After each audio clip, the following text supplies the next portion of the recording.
Hello everyone, welcome back to M K Info Educare. इस video में हम लोग पॉलीगॉन, जिसे हिंदी में बहुभुज कहते हैं, इसी के बारे में जानने वाले हैं। तो चलिए इस वीडियो को शुरू करते हैं। सबसे पहले जान लेते हैं कि व्हाट इज पॉलीगॉन। ये बहुभुज क्या है, पॉलीगॉन क्या होता है। वो ऐसा ज्योमेट्रिकल फिगर जिसमें 3 या 3 से ज़्यादा साइड्स हो। ठीक है, the geometrical figure having 3 or more than 3 sides is called polygon. ठीक है, अब ये जो पॉलीगॉन जो होता है ये दो टाइप का होता है। एक होता है कॉनकेव पॉलीगॉन और दूसरा होता है कॉन्वेक्स पॉलीगॉन। अब ये दोनों में डिफरेंस क्या है इसे समझते हैं। कॉनकेव पॉलीगॉन का आप कुछ एग्जांपल यहाँ फिगर में देख सकते हैं। इस तरह की जो पॉलीगॉन होता है उसे हम कॉनकेव पॉलीगॉन कहते हैं। चलिए इसे डिटेल्स में समझते हैं। अब यहाँ पे ये जो पहला फिगर है इसमें 1 2 3 4 साइड्स है। ठीक है, 4 साइड्स है तो 3 और मोर देन 3 साइड्स वाला जो भी फिगर रहेगा उसको हम पॉलीगॉन कहते हैं। अब इस फिगर में हम देख रहे हैं कि इसका एक एंगल जो है ये अंदर की तरफ क्या है, धंसा हुआ है। ठीक है, तो जब किसी पॉलीगॉन का एक एंगल क्या होता है कि इंटीरियर पार्ट्स में धंसा हुआ होता है, यानी कि वो रिफ्लेक्स एंगल बनाता है। ठीक है, तो वैसे पॉलीगॉन को हम कॉनकेव पॉलीगॉन कहते हैं। यहाँ पे देखिए कि 1 2 3 4 5, यहाँ पे 5 साइड्स वाला ये पॉलीगॉन है। ठीक है, अब इसका भी एक जो एंगल है ये इंटीरियर की तरफ क्या है, ये धंसा हुआ है।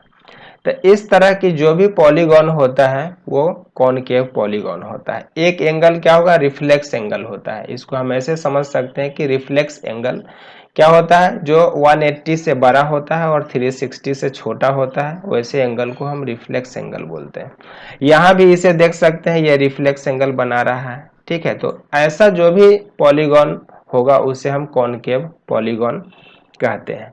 अब एक बात और इसमें समझना है कि जो कॉनकेव पॉलीगॉन होता है उसका एक डायगोनल जो होता है बाहर की तरफ बनता है। देखिए डायगोनल क्या होता है, दो अपोजिट वर्टेक्स को मिलाने वाला जो लाइन सेगमेंट होता है उसे ही हम डायगोनल कहते हैं। यहाँ पे देखिए ये एक वर्टेक्स है, यहाँ एक वर्टेक्स है। इस दोनों वर्टेक्स को जब हम मिला देते हैं, ठीक है, सॉरी, ये दोनों वर्टेक्स को जब हम मिला देते हैं तो ये बाहर से एक ये डायगोनल बन गया। ठीक है, यहाँ भी आप देख सकते हैं ये वर्टेक्स है और इस वर्टेक्स को यहाँ पे मिला देते हैं, ये बाहर से एक डायगोनल बन गया। ठीक है, तो जो कॉनकेव पॉलीगॉन होता है उसमें एक डायगोनल जो है ना वो एक्सटीरियर साइड से बन जाता है। ठीक है, तो ऐसे ही पॉलीगॉन को हम क्या बोलते हैं, कॉनकेव। अच्छा एक बात और, यहाँ देखिए एक कॉनकेव जो लिखा हुआ है इसमें केव, केव का मतलब क्या होता है, गुफा। तो देखिए एक अंदर की तरफ एक गुफा जो होता है अंदर की तरफ जाता है, धंसा हुआ होता है। तो ऐसे भी हम एक कंसेप्ट लेके समझ सकते हैं कि कंफ्यूज ना हो, भूले नहीं कि कॉनकेव पॉलीगॉन में क्या होता है, गुफा की तरह अंदर की तरफ एक एंगल क्या होता है, वो जाता है। ठीक है, यहाँ पे देखिए गुफा अंदर की तरफ जाता है तो यहाँ भी एक एंगल जो है अंदर की तरफ मतलब जाता है। ठीक है, तो ऐसे ही इस कंसेप्ट से हम इस कॉनकेव पॉलीगॉन को समझ सकते हैं। चलिए अब दूसरा टाइप है कॉन्वेक्स पॉलीगॉन। तो कॉन्वेक्स पॉलीगॉन का हम कुछ एक फिगर देख लेते हैं, एग्जांपल। इस तरह के जो भी पॉलीगॉन मिलेंगे इसमें सब मतलब ये अंदर की तरफ कोई धंसा हुआ नहीं रहता है। और कॉन्वेक्स पॉलीगॉन में क्या होता है कि ऑल साइड्स जो होता है यानी कि ईच साइड इक्वल होता है। ठीक है, ये इसमें कितना साइड है, 1 2 3 4 5 6 साइड्स वाला है। ये 1 2 3 4 5 साइड्स है, इसमें ये 3 साइड्स है। मिनिमम 3 साइड्स होता है, पॉलीगॉन स्टार्ट होता है 3 साइड्स से। 3 और मोर देन 3 साइड्स होगा वो पॉलीगॉन हो जाता है। ठीक है, इसमें देख लीजिए इस तरह से जो फिगर है ये कॉन्वेक्स पॉलीगॉन का है। कॉन्वेक्स पॉलीगॉन में क्या होता है, ईच साइड इक्वल होता है और ईच साइड जब इक्वल होगा तो उसका ईच एंगल भी क्या होगा, इक्वल ही होगा, सब बराबर होगा, एंगल और साइड सब बराबर होता है कॉन्वेक्स पॉलीगॉन में। ओके, आई होप कि ये कंसेप्ट कनकेव पॉलीगॉन और कॉन्वेक्स पॉलीगॉन आपको समझ में आ गया होगा। चलिए अब नेक्स्ट आते हैं ये कॉन्वेक्स पॉलीगॉन, जैसा कि अभी अभी मैंने बता दिया कि all sides and angles are equal. Convex जो पॉलीगॉन होगा उसका सभी साइड्स क्या होता है, इक्वल होता है, और एंगल भी इक्वल होता है। यहाँ पे देखिए ये कुछ एग्जांपल दिया हुआ है, 3 साइड्स है इसमें, 4 साइड्स है, 5 साइड्स है, 6 साइड्स है, यहाँ पे 10 साइड्स है, 8 साइड्स है, 6 साइड्स है। इस तरह से डिफरेंट साइड्स का पॉलीगॉन हो सकता है। तो इसके नंबर ऑफ साइड्स के अकॉर्डिंग पॉलीगॉन को हम अलग अलग नामों से जानते हैं। अब इसे देखिए यहाँ पे types of polygon. Types of polygon में यही होता है, according to different number of sides, ठीक है, इनके जो नाम अलग अलग होते हैं। अब 3 साइड्स वाले जो पॉलीगॉन होते हैं उनको ट्रायंगल बोलते हैं। 4 साइड्स अगर होगा तो उसको क्वाड्रिलेटरल बोला जाता है। 5 साइड्स वाले पॉलीगॉन को पेंटागन बोलेंगे। 6 साइड्स वाले को हेक्सागन बोलते हैं। 7 साइड्स रहेगा उसको हेप्टागन बोलते हैं। 8 साइड्स अगर है उसको ऑक्टागन कहा जाता है। 9 साइड्स वाले पॉलीगॉन को नोनागन कहते हैं, और 10 साइड्स वाले को डेकागन कहते हैं। तो इस तरह से अकॉर्डिंग टू साइड्स ये पॉलीगॉन जो होता है डिफरेंट टाइप का होता है। ओके, और इसे इस तरह से इंग्लिश में डिफाइन कर सकते हैं कि the polygon having 3 sides is called triangle, the polygon having 4 sides is called quadrilateral, the polygon having 5 sides is called pentagon, the polygon having 6 sides is called hexagon, the polygon having 7 sides is called heptagon, the polygon having 8 sides is called octagon, the polygon having 9 sides is called nonagon, the polygon having 10 sides is called decagon. तो इस तरह से हम define भी कर सकते हैं अलग अलग डिफरेंट टाइप्स के पॉलीगॉन को। ठीक है, आई होप कि इतना बात क्लियर हो गया होगा, समझ में आ गया होगा आप सबको। अब नेक्स्ट क्या है कि interior angle and exterior angle को समझ लेते हैं। ये interior angle and exterior angle को भी समझना बहुत जरूरी है। ठीक है, अब कोई भी हम पॉलीगॉन लेते हैं तो उस पॉलीगॉन में इंटीरियर एंगल्स भी होता है और एक्सटीरियर एंगल्स भी हम बना सकते हैं। ठीक है, अभी यहाँ पे जो फिगर आप देख रहे हैं स्क्रीन पे, ये पेंटागन का ये फिगर है, पॉलीगॉन है। ठीक है, इस पॉली क्योंकि इसमें 5 साइड्स है, 1 2 3 4 5 साइड्स वाले को पेंटागन कहते हैं। तो ये पॉलीगॉन पेंटागन है। ठीक है, अब इस पॉलीगॉन में इंटीरियर एंगल का मतलब होता है अंतः कोण। ठीक है, तो अंतः कोण इसको बोलते हैं, अंदर जो कोण बना हुआ रहता है उसको हम अंतः कोण बोलते हैं। तो ये सब इंटीरियर एंगल हो गया। ठीक है, आई होप कि ये इंटीरियर एंगल क्या होता है आप लोग को समझ में आ गया होगा, ये इंटीरियर एंगल है। ठीक है, अब एक्सटीरियर एंगल क्या होता है, तो एक्सटीरियर एंगल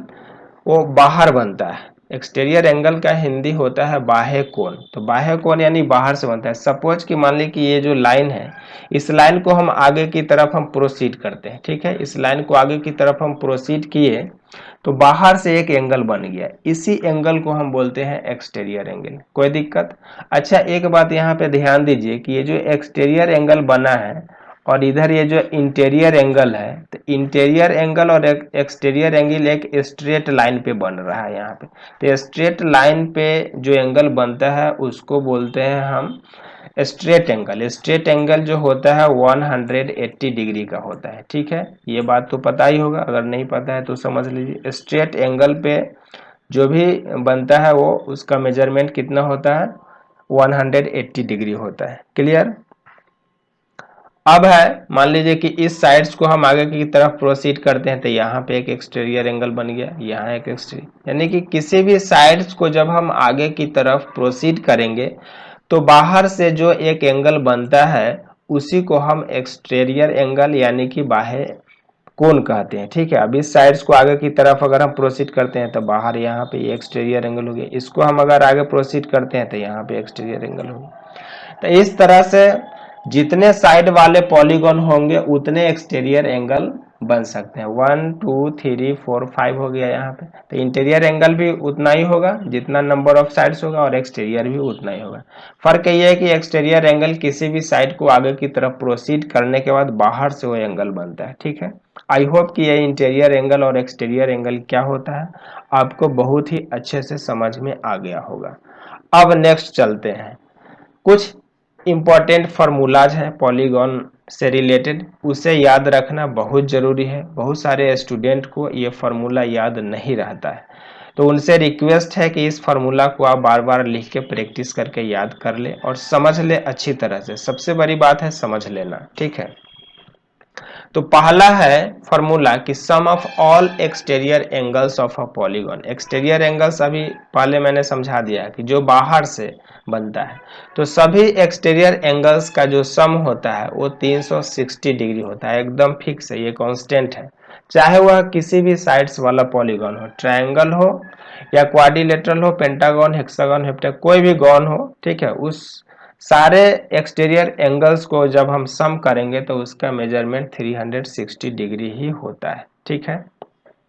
नेक्स्ट है अब सम ऑफ ऑल इंटीरियर एंगल्स। अब उसके अंतः कोणों का योग, इंटीरियर एंगल्स का जो योग होगा किसी भी पॉलीगॉन का, वो इस तरह से इस फार्मूला पे फिट हो जाएगा, ठीक है।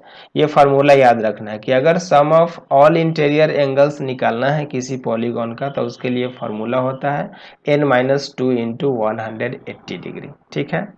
नेक्स्ट है etch exterior angle of a polygon, ठीक है। मतलब एक्सटीरियर मीन्स बाहर, बाहर का जो एंगल होता है किसी पॉलीगॉन का, उसका मेजरमेंट क्या होगा। तो दो फार्मूला है इसका, एक 360 डिग्री में नंबर ऑफ साइड से डिवाइड कर देंगे तो उसके एक्सटीरियर एंगल निकल जाएंगे, और नहीं तो 180 डिग्री में से इंटीरियर एंगल को सब्ट्रैक्ट कर देंगे। उसके बाद है कि इच इंटीरियर एंगल अगर निकालना है तो 180 में से 360 बाई एन को सब्ट्रैक्ट कर देंगे तो इंटीरियर एंगल्स निकल जाएगा, ठीक है। अच्छा, ये दूसरा फार्मूला भी है कि टोटल इंटीरियर एंगल्स मतलब सम ऑफ ऑल इंटीरियर एंगल्स जो आएगा उसमें हम नंबर ऑफ साइड से डिवाइड कर देंगे तो फिर इंटीरियर एंगल्स निकल जाएगा, ठीक है। नेक्स्ट है पांचवा नंबर कि इंटीरियर एंगल और एक्सटीरियर एंगल को जब हम सम करते हैं तो स्ट्रेट लाइन पे बनता है तो 180 डिग्री होता है, ठीक है। उसके बाद है कि number of diagonals of a polygon n into n-3/2 होता है, ठीक है। उसके बाद इस तरह से हम सारे एंगल इंटीरियर और एक्सटीरियर का भी हम सम निकाल सकते हैं। ट्रायंगल थ्री साइड्स वाले को ट्रायंगल बोलते हैं, यहाँ पे sum of all exterior angles, sum of all interior angles, each exterior angles, each interior angles और नंबर ऑफ डायगोनल्स निकालने का ये फार्मूला है। इस तरह से इस कॉलम को भी हम प्रिपेयर कर सकते हैं।